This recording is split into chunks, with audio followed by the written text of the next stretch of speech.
যন্ত্রণাময় অধ্যায় 1952 সালে 21শে ফেব্রুয়ারি।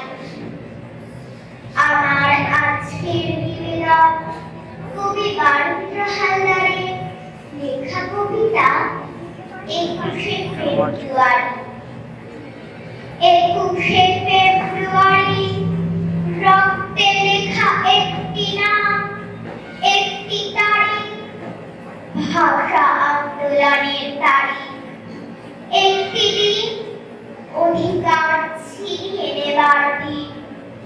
মাতৃভাষা থেকে বঞ্চিত করতে চেয়েছিল যারা, তাদের স্তব্ধ করার দিন। সালাম বারকা, তোমাদের লাখো লাখো সেলাম।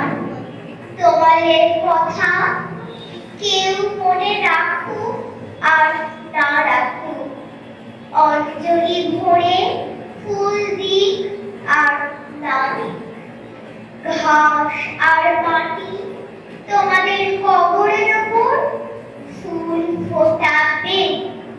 এ আমার বিনম্র উত্তর। নমস্কার।